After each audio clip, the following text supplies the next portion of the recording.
Judy, our inbound, she made it home safely. There's a photo of her leaving the airport here in Kennyville and then arriving back at home. Look at that. I don't know, Steve, do you want to say a few words about Judy? Well, you know, Judy, she spent, I think, 5 months with us, maybe total, over the year. She really was very delightful. It was sad to see her go. I know that someday we're going to be going to Taiwan, you know. My wife and I definitely go to visit her. And who knows, she might be back. She wants to be a student in the U.S. someplace.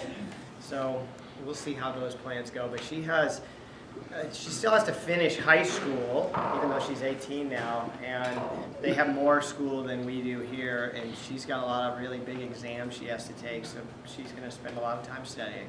So it was really lovely. So anybody who gets the opportunity to host other students next year, I certainly encourage it. It's, a lot of people here have in the past, and it's a really enriching life experience, that's for sure. So, Got it. And Tami, did you want to say anything about Judy as well? Well, I wanted to really thank Steve and Patty mostly for taking her twice and really stepping up when we had problems. Judy was probably one of the most easygoing students that we had. She just dealt with a whole bunch of things that came at her in terms of our hosting situation, and she was just really sweet and amazing. And I did want to point out, Cam and Ian, these ones we give to the club, and then they write to our inbound. Isabella, is that correct? So we just ask for volunteers or anybody that wants to. We have 5 pre-stamped postcards that we can send to our inbound. I can tell you a little more about her too, from Austria. And so if you want those at the end of the meeting, I can pass them out. Great, thank you. Yeah. And so now I'd like to call up Isabella.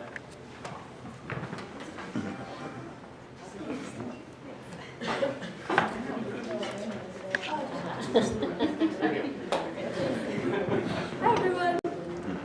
So most of you probably know my brother Logan, who went on exchange 3 years ago, and he was secretly trying to get me to go on exchange, and I was finally ready this year.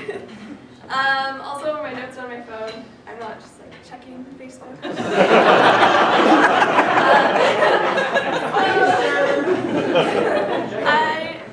I just graduated high school from North Coast Preparatory Academy, which is a performing arts school in Arcata. And in the fall of 2018, when I return, I will be attending UC Berkeley. And I applied as an environmental policy major, but I'm sure that exchange might change my mind, as I've seen with other exchange students. Into an international studies major. Yeah. In my free time, I really like to dance in styles of contemporary and ballet, and I also really like to play the piano, which is why I attended the performing arts school.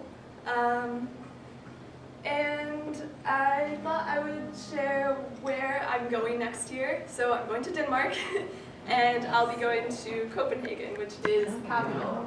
And honestly, before I saw Denmark as a choice for my exchange, I really knew nothing about it. I didn't really know where it was. So here's a map if you're like me. So if you can see Copenhagen, it's right next to Sweden, and Denmark also borders Germany. And it's a really small country. I got to Skype with my first host family, and I was talking to my host father, and he said that he has a summer house in Jutland, which is the main part of Denmark connected to Germany. He's like, oh, it'll probably take about 2.5 hours to get there. Meanwhile, we live close to San Francisco, which is at least 5 hours away. So it's really small. So, of course, Denmark speaks Danish. A lot of people think that they speak Dutch. But I've been trying to learn a little bit. I assure you I'll come back more fluent than I am now. A phrase, if you want to say, hi, my name is this, and I come from California, you would say, hi, jag heter Bella, jag kommer från California. I'm going to try this second phrase.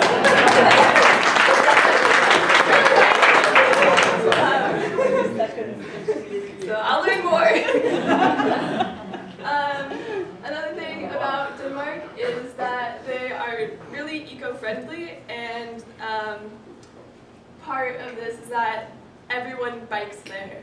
There are more bikes than cars in Copenhagen. And so I'm really excited just to spend my time there and also look at which policies they have, since I was interested in that. So here's a picture. This is probably the most touristy place in Copenhagen. This is New Haven, which is, people go there to see all the colorful buildings. All the architecture there is really fascinating because Denmark is a very old country, and they actually have the oldest monarchy in Europe. But of course they're in a democracy. They still have a royal family though. And the exchange student there now actually got to meet the princess, so maybe I'll see her. So, like I said, I really didn't know much about Denmark before I researched it, but when I started looking up what the culture was like and where it was, I found that the people are super welcoming, and they're all really into art, which is really cool because I am too. And everyone there basically sings in a choir, which is really cool, including both of my host siblings. And you've probably already heard of some famous Danes. If you've heard the Little Mermaid story, then you know a Dane. Hans Christian Andersen was a storyteller, and he's most known for The Little Mermaid. So this is a statue in Copenhagen that's dedicated to him. And actually the island in between the main one and where I'm going is called the Fairy Tale Island, because that's where Hans Christian Andersen was from. Also Søren Kierkegaard, he's an existential philosopher that I actually got to study in school before I knew I was going to Denmark. So he's really interesting. And also Carl Nielsen is a pianist. He's probably died 100 years ago, but in the piano world that's really modern. So I'm actually learning a piece from him. So when I go to Denmark, I can share with all the other musicians there. So I'm excited for that. Other fun things about Denmark, fun facts, Lego is from there. And there's actually some apartment buildings in Arcata called the Tivoli Gardens. And the Tivoli Gardens are actually an amusement park in Denmark. That inspired Walt Disney to create Disney. Yeah, it did. So thankfully, Humboldt has prepared me for the cold weather in Denmark. It will be about 34 degrees in the winter, but it actually had some hotter days in the summer than we had here. And they also have really dark days in the winter because similar to Alaska or Washington, how the sun is only out for a few hours. And so to kind of cope with this, the Danes have this saying called hygge, and it was actually just added to the British dictionary about a month ago. And it doesn't have a direct translation, but mostly it means coziness. So whenever you ask a Dane about their culture, they'll bring this word up, and it just means that they're really cozy, lighting candles in warm blankets, avoiding the cold weather. And maybe this also contributes to the Danes' title as the happiest people on Earth. They've been ranked by United Nations reports for the past few years. And when I asked my host family about this, they got really embarrassed. They're like, oh, trying to brush it off, but I'm intrigued. So this is the school I'll be going to, and it looks really nice. So it's a gymnasium, and the students there will be around 16 to 19 years old. And in Danish high schools, each student chooses a line, it's called, but it's more similar to a major.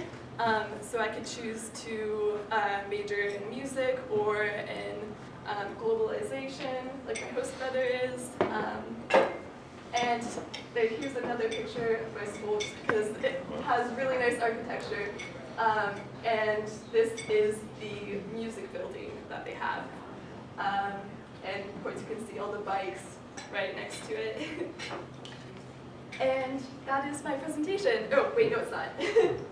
Oh, okay, never mind. There was going to be another slide, and it said, thank you, Arcata Sunrise, because I definitely wouldn't have this opportunity without all of your support, and especially Ian Schatz. He's really helped not only me as an exchange student, but he coordinates all the exchange students in the district, which is a lot, and I have no idea how he keeps up with us. So thank you so much, and I really appreciate the opportunity, and I can't wait to share it. And I see a question.